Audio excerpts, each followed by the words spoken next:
For generations, the worst among us have contrived to tear our social and political fabric apart to benefit the few over the many. Their intent and mission have been diabolically simple: divide and conquer. And they have been wildly successful. Hi, I'm Michael James Ott, veteran, retired engineer and businessman, and now ambassador and facilitator for the solution to this madness: citizen statesmanship. The vast majority of people from all corners of the globe are just like you and me, extraordinary, so-called ordinary people. Join us in our quest to recreate the political landscape, eliminating the tribal hostilities and warfare incited for centuries by the label and blame mantra of our traditional leaders. Now is the time to end the atrocities of god-awful leadership, launching a final and lasting divorce from tyranny. All driven by everyday citizens, driven by you and me. It's the Pro and Con Show, brought to you today and every day by Citizen Statesmanship, the cure for what ails us.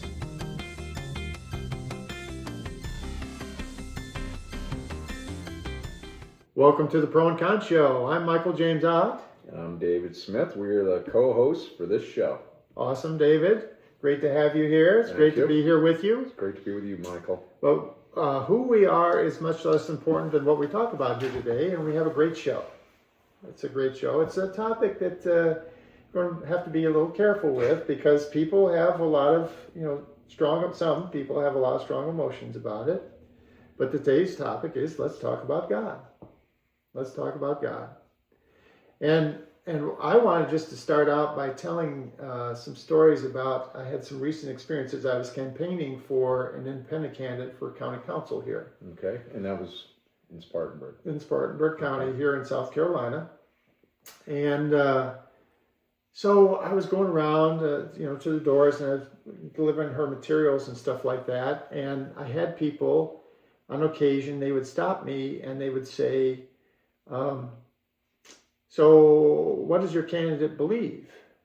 And I would say, You mean believe in politics or believe in... Well, I would say, because the way they would say it, I would say, are you talking about believing in things that should be done, like fixing the roads and things like that? Or are you talking about something else? And they said, well, do they believe in Jesus? Is Jesus this woman's savior? And I said, okay, so here's something that I struggle with.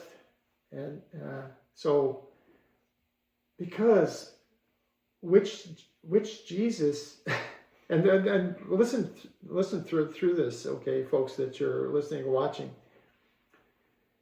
because there are so many variants of Christianity. Right? There's the Baptists and the Episcopalians, the Muslims, and the let's see here, the Catholics, I said, and Protestants, Episcopalians, anyway, Lutherans, and on, and these people, they approach this differently. Mm-hmm. So. Which version of Jesus do you want her to be or to believe in or whatever? And because during my first marriage, we tried several different churches, Baptist churches, Pentecostal churches, Lutheran churches, and so on. And we're always looking for that sense of community, which is, I think, one of the great things about religion, potentially, is they have this sense of community and stuff like that. But we're also looking for pastors that kind of related to us in a way that made sense to us. And it was again, we tried many different churches, and some of them we stayed in for some period of time. Then we'd move again, and we'd be with that church and so on. Find another one. But for sure, there are people that are very devout about a specific viewpoint. And when I was in the Navy, so I was living out west, and I went to a prototype out in Utah, and there were a lot of Mormons out there. And the Mormons have their own, again, view with the Book of Mormon, which is beyond like the normal King James Bible and so on. And they have these things. And so anyway, what I wanted to say, and the whole part about this is, I think people that start to try to get where they want their religion to influence everyone else, like by law, this is a mistake. I respectfully offer that this is a mistake, because I think whoever's listening to this or watching this program, you should be allowed to approach God in your way. Exactly. Including not at all if that's what you choose to do. And then those people that have like strong beliefs and backgrounds, that their way of approaching God is a great way to do that. Well, they're welcome to approach people respectfully and try to talk to them about those positive things. But then it has to be respectful. And when that is, so I'm sorry, no, I understand what you're trying to do, but I'm okay. I'm good where I am, and you have to respect that. And I see a lot of people, and again, this is the narsoles from a previous episode, right? Narcissistic, sociopathic a-holes. The narsoles get entwined in this thing, and they start using the Word of God or using God as a lever to get people to do things that they wouldn't normally do and shouldn't normally do. It's a manipulation of people's trust. It's a manipulation of people's beliefs. It just depends on what you're talking about, Yeah. So you were telling me that you were raised, and go ahead and tell the story. Yeah, I was raised as a Protestant. My father was a Presbyterian minister. Okay. I grew up in Washington, D.C. My father was a community organizer. Now he was a religious man, but not a Bible-fearing religious man. It was more about community, caring about everybody, going to see shut-ins and things like that. Oh, okay. We left Washington, D.C. because our house got firebombed for him trying to help out the black communities. They were overtaking. The narsoles were coming and trying to take their property. Yeah. Wow. And they knew that my dad was in charge of what was called VECA. This was way back, but I can remember. So what year is this? Is 1960 something? 1968 probably. I was probably 3 years old. So toward the end of the 60s. So my dad ran, he ran a community organization for the whole black community. The narsoles were trying to come and take the property from the people and buy their houses for cheap just so they could come in and overrun everybody. It got to the point where they were coming to firebombing our house. Oh, gosh. I remember waking up and there were 2 huge black men in my house. Who were these guys? They were from the Washington Bullets. Back when, really? They were his bodyguards. They came and helped protect us while we were growing up. It was crazy. You're kidding. Yeah. But by 1970, it was like, we're moving out of here and we can't deal with it anymore. So moved upstate New York. My dad was a Presbyterian minister at 5 different churches, small little community churches that were kind of failing because, they were small. People were moving out. People were getting older. But I can just remember, I was like, my dad's cool and stuff, but, I was like, I'm not really into the God thing, or a higher being or whatever. But it wasn't always about, I don't ever remember sitting down and reading the Bible. Really? He would give his sermons every week, and he would go, I got to pull out my sermon from 2 years ago, because he would repeat his sermons, Sure. But they were interesting sermons, but it was always about making sure you help your neighbor, make sure, it's not about the walls around the church, it's about the people in the church. And that's what he always believed. And he turned many small churches into bigger churches, and he got a lot of slack from it.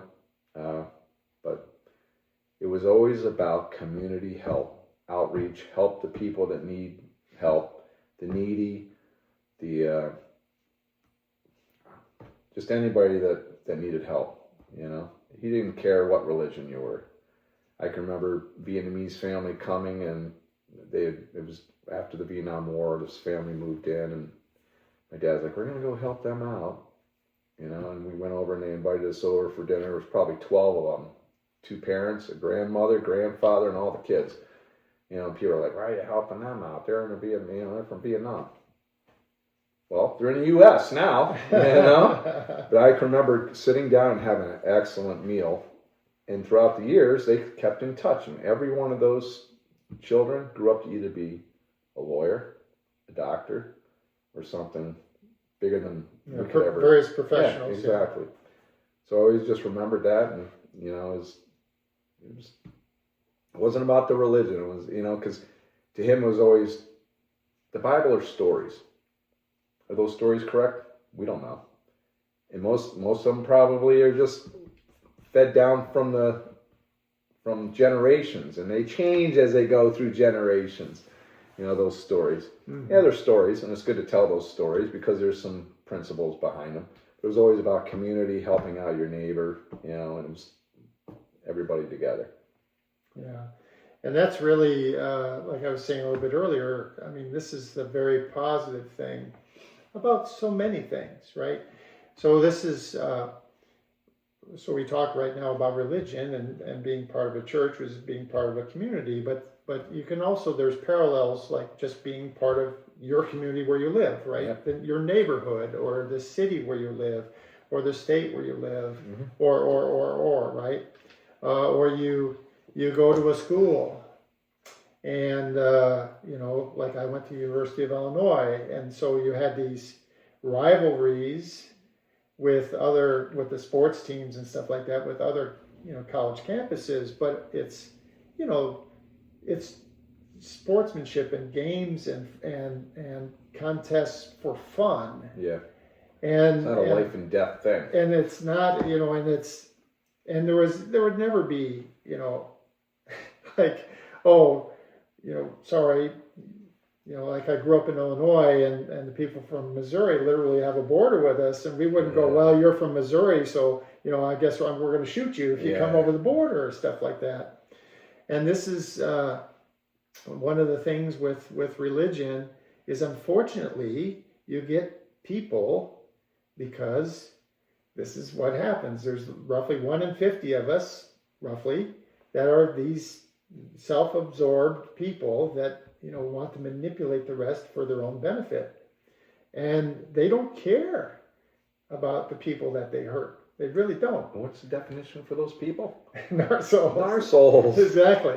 So these guys, they kind of, wind their way into some of these religious organizations. And, you look at at history, and I do not, in any way proclaim to be an historian, but there are things that clearly have happened, right? Like the Crusades hundreds of years ago. This is again, these people, small number of people saying, well, we have to have dominion over, because our God is better than how, how we approach God is better than how you approach God, and stuff like that. And it's like, I'm sorry, that's all, it's crap. It's crap. And the same thing with, actually, like nationalism. Like in the United States, we do, they do a lot of this all the time, like USA, USA, USA. Well, and I'm good with that as far as the people, especially if you're cheering like the positive things that our country has done. Exactly. I think the negativity is just taking over everything. But also, you have to be clear-eyed that we haven't always done great things. No. And including right now, there's things that we're doing around the world that, many people would say are not the greatest things. And it comes to, and you would think after hundreds and hundreds of years, that we would finally have put away this whole thing like, well, I have to have your land. I have to, but no, because the Narsoles are still out there. So Putin, poster child for narsolism. Narsole. He's a Narsole in the extreme. And guess what? He has to invade Ukraine. And unfortunately, the poor Ukrainian people have to defend themselves. And this is the real kicker. This is the real kicker. And I remember people kind of throwing this out when I was a kid or whatever. But rather than us, like you and I go into war, and like my brothers were old enough, they almost had to go to Vietnam and stuff like that. Rather than us, how about these guys who say that we have to go to war? Let them fight it. Yeah. You want to, Majority of them dodged, except for the ones that were really into protecting the United States. Yeah. They had a belief that that's what they were meant to do. Right. So this whole idea that we have to, project our beliefs and our cultures and things into your territory, which is exactly what Putin did, and unfortunately for the Russians and for the Ukrainians, and actually for many people around the world, including us. There's implications everywhere because money is being spent, people are being harmed.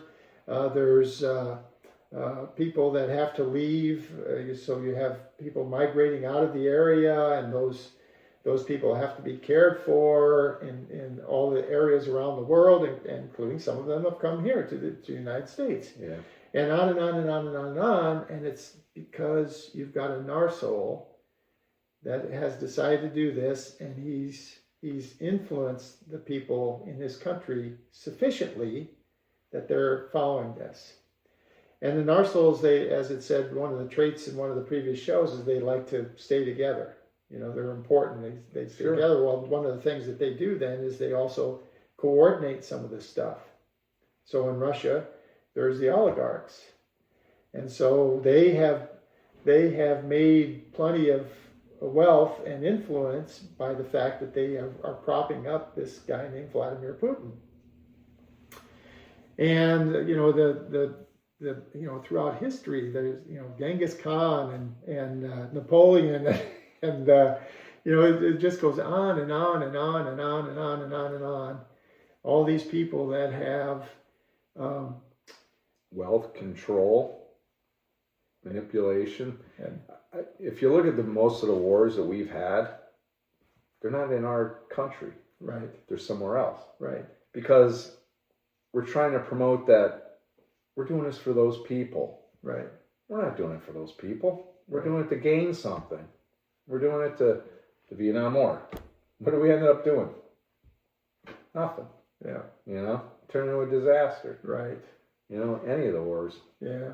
That was, and that's the thing, like I say, and I use the term clear-eyed. So back in the day,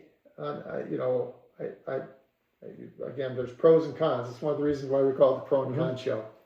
So historically, back in the day, after World War II ended, there was, the Soviet Union came into being, right? It had been. And the leaders of the Soviet Union were much more malignant than benign. So they were much worse than they were good. And then on the other side, the so-called West, which the United States was a big part of, and the NATO alliance and all that other stuff, this was, countries acting more benignly than malignantly. So more positive, more freedom, equality, and fairness generally. Not perfect. Nothing's perfect. But... Not perfect, but generally that way. And it's interesting, and I periodically during these shows, we're going to talk about this guy named Harari, and he wrote this book called Sapiens. And this is a great book, by the way, and you're going to hear us talk about it from time to time throughout the shows. But this is a book that it's called the Sapiens: A Brief History of Humankind. And it's fantastic because it helps us understand. It just traces what happened, hundreds of thousands of years ago, thousands of years ago, hundreds of years ago, and through to today. And how this, how what we have lived through as humans over many, many, many, many, many years has basically molded us into how we react and how we are persuaded and stuff like that today. You haven't read that book yet, have you? No, but I did. Amazon, I can get the video or the audio book, so I'm going to start listening to it. Start listening. So maybe we should get back to the God part. Do you think what's going on today? I mean, what is the takeaway from what this whole podcast was about? Yeah. So the whole takeaway is to be careful about being influenced in the wrong way. Mm-hmm. To be clear-eyed. This is a term I'm going to say a lot. Also, it's regardless of the information that you're being given. Be clear-eyed about it, and things that like freedom, equality, and fairness. If it really is moving us in that direction, then these are good things. Mm-hmm. And you can say, hey, someone's trying to influence you to do those positive things. Things that when you're doing something that with somebody, they're happy about it, right? Exactly. They're not sitting there going, am I in the wrong spot? They're not feeling bad. They're not feeling threatened. They're feeling good that they're receiving this help and stuff from you. I think that's wonderful because today's society, everybody's anxious about what's going on, anxious about this, anxious about that. Clear-eyed, like you said. Be clear-eyed. And so again, the basic acid test is if things that you're doing and the people that you're doing this for, they're very positive about it. They're happy to have you helping them in whatever way you're trying to assist them, mm-hmm. whether it's trying to bring them into your religion or trying to help them because they're having some issue, physically, mentally, financially, or whatever the case may be, then that's great. But what you can't do is allow the narsoles to manipulate you. And the main point behind this, and the main reason why we want to let's talk about God, is because there's many, many, many wars and other horrific acts that have happened in the name of religion. Exactly. In the name of religion, because some of the worst among us can get into those organizations and they can influence people to do things that aren't in our best interest. In not talking about Americans' best interest, yeah. I'm talking about people, normal, extraordinary, so-called ordinary people, not in our interest. Yeah, it's not just the United States; it's everywhere. And we can't use God as a striking point, Right. It's about freedom, equality, fairness, and people, and community, and things like that. Yep. So this brings us to citizen statesmanship. So we want to, kind of talk about the framework of citizen statesmanship from time to time during the shows, and step by step give people more and more insight into what that is. So today we're going to talk about, a little bit about how that would work and why we should be really excited about citizen statesmanship. So the short summary is some of the positive things. No more attack ads. David, are you happy? No more attack ads? I'm happy. Sounds good to me.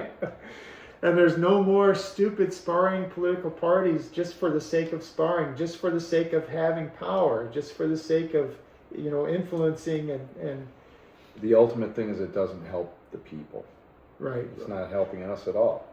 Those things it doesn't manipulate, but it makes you, I hate that side. I hate this side. I hate this side. I Exactly. hate that side. There are no sides. We're all the same in the same side. Exactly. And actually, in another show, we talk about George Washington's farewell address. And in his address, he talks about that. And he talks about the political parties and how, even back then, okay, George Washington, okay, a lot of you haven't thought about old George for a while, first president of the United States. And even back in the day, those political parties were just forming. And he had the foresight to really say, well, wait a second, you're going to get all of this fighting, and it's just going to be these bad people, these bad people fighting so that they can get control, so that they can manipulate and then extract. They could end up just like the British did. Yes, but you can extract, wealth and also lifestyle, right? Mm-hmm. So you can basically put your thumbs on other people, and it's just a very small number of these people. Well, anyway, George Washington was talking about this in his farewell address, the same exact thing that you were talking about. And so no more stupid sparring of political parties, because old George saw it, 200 something years ago. Mm-hmm. No more influence of big money.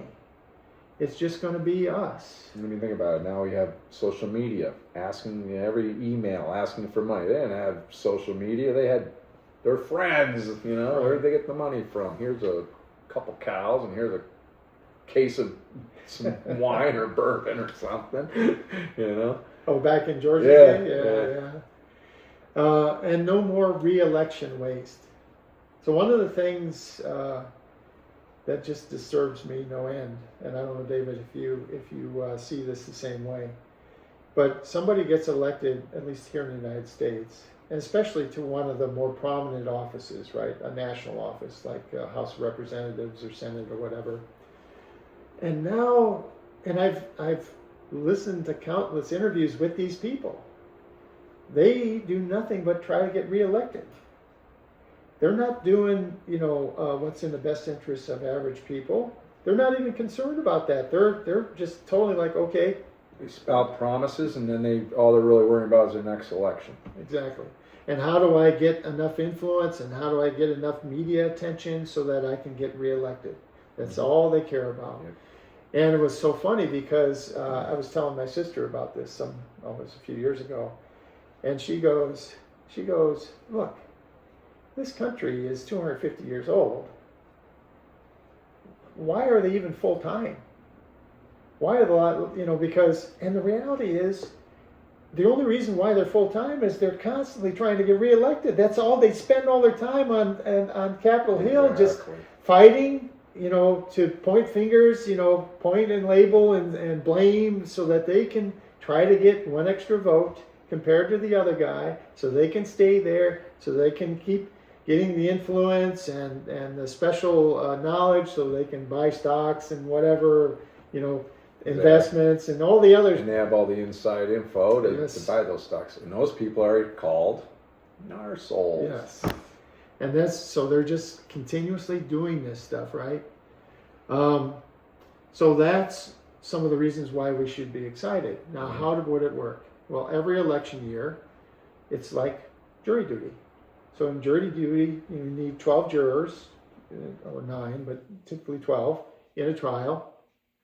And so they randomly select people, us, and they become a pool of potential jurists. Okay? Well, in an election year, we do the same thing. There's different offices in government, and we need to fill them. Are you talking about community? Local government, or are you talking about national? Well, my first concern, and I think our first concern, is national, because the gauntlet that it takes to get to be in the House of Representatives or the Senate or President of the United States is so horrific that only the worst of us, the ones that are actually power and money craving, they're the only ones willing to go into the gauntlet. And so that's because they know they're going to get the backing from the rich oligarchy, powerful people. Yep, and they want to join their little club, and they're perfectly comfortable with that. Yeah. perfectly comfortable with, yes, of course, you give millions of dollars to my campaign or my ads or whatever, get back, and I will do. They don't say it out loud, they don't tell us, but behind closed doors, like, sure, I'll get that legislation passed for you, or I'll do this, or I'll do that. It's been going on for centuries. Yeah. Okay, so we end up getting a random pool of us instead of these horrible people that. And by the way, in citizen statesmanship, the gauntlet is gone, because now it's like jury duty. You get a notice, there's a questionnaire, you fill it in, you send it in, okay? And then instead of like on a jury where the lawyers and the a judge like look at the questions and decide whether you be a good jurist, the rest of us are going to look at your responses to these questions. Just, normal questions, where were you born, stuff like this, and what have you done, all these kinds of things, and we don't want to go into, excruciating detail, but we would have this ability where all of us could look at that, and so everyone would have like attributes, so male, female, age, where they were born, how much have they done community service? Did they serve in the military? On and on. And then the rest of us can look at that basic information and start saying, well, these people look like they're kind of better to me. Whatever criteria David wants to apply, you would apply them, and I would do the same. And what'll happen is we will end up percolating some of the better people. All of them, by the way, much better than the narsoles. Well, hopefully it eliminates. And we get the crap to the bottom. Right. So then you get the better people coming up, and then the worst people. Okay, you're not needed anymore. And then we hold like a normal election, but this time the top vote getter goes into that office, and the second vote getter is like the backup in case the first guy or man or woman does something that's not right, inappropriate, we're going to replace you. Yeah. And instead of having the political parties like protecting them, it's just going to be us. And we're going to go, and it's going to be, I'm sure, once it's normal people, it'll be few and far between, because we are going to take this, just like jury duty, we're going to take our duty very sincerely, right? And so every office is going to have a job description, and you'll do the job to the best of your term, and you do a single term, and then you go home. Yeah. And you would swear an oath, and well, what that does too is it also, you're not stuck on the same ideology or same ideas. Year in, year out, nothing gets done. At least you have different minds thinking. Sure. Okay, well, they did 4 years. They did a great job. That's great. Thank you for your service. Right. Thank you for your service. Now we move on to the next pool of people. And it gives more of an outreach for everybody too. Right. But it's the only thing that politicians learn, especially because the ones that go through the gauntlet, they're safe. I'm safe. But what the politicians learn, by staying there years and years and years, is just how to get more corrupt, how to get more influence in a way that's not good for most people, just good for them. And so, we're going to have a turnover of people doing the best that they can, all of them, because again, no gauntlet thing or whatever, it's just going to be you and I. We're going to be doing the best we can, and then just like when I was in the military, as you said already, people come up to me all the time and they hear that I was in the military. They say, thank you for your service. So someday, if you, David, had been the representative from your district in South Carolina, and I might come up to you, after you're out of office, and I'd say, hey, you were the representative from my district. Thank you for your service. Yeah, exactly. And then to make sure that the idea that we are going to actually work for each other, there would be an oath of office, and it would be different than what is currently in the oath. So it would be something perhaps like this: I affirm and embrace the tenets of freedom, equality, and fairness, and the fiducial duties incumbent upon me to serve the citizens of a nation founded upon these pillars. I shall serve and protect the people of the United States in totality against all enemies, foreign and domestic, to the best of my abilities. I shall not accept gifts, employment, positions of authority, other forms of compensation, or other items of value from any source that could be perceived to influence my service to the people. When or where there's a conflict in interest, I will publicly declare them and serve the people holistically over my own interests or the specialized interests of coalitions, groups, political parties, or industries tied to or associated with me. And I acknowledge and embrace that service to the citizens of this country is a solemn and noble commitment. My failure to sufficiently uphold the tenets of freedom, equality, and fairness, or that otherwise fail to serve the people with integrity and compassion, can be grounds for Congress or the Department of Justice, representing the people, to charge me with treason, the penalties for treason being harsh as determined by a jury of my peers. Something like that. Mm-hmm. And so we're going to talk in the future about how we get there, how we can get to, and I was telling him, I hope at future, we have future public rallies and we say, what do we want? Freedom, equality, and fairness. How do we get there? Citizen statesmanship. I know a lot of people are probably thinking, boy, that sounds like an awful lot to get done. But like Michael and I have been talking about, we can't wait. Right. We just can't wait. It doesn't matter if you think we can complete this now or not. We can't wait, whether it's our lifetime or our children's lifetime. Right. And we'll talk in other shows about why we can be successful, for sure. Yeah.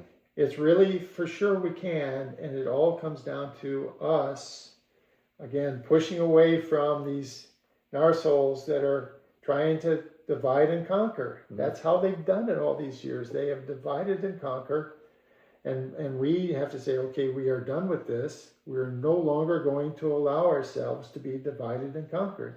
Together we stand. Together we stand. Tall, short, thick, thin, all manner of hair, eyes, and color of skin, and whatever. Wasn't that what we were built on? Yes. That's where exactly are we right. now?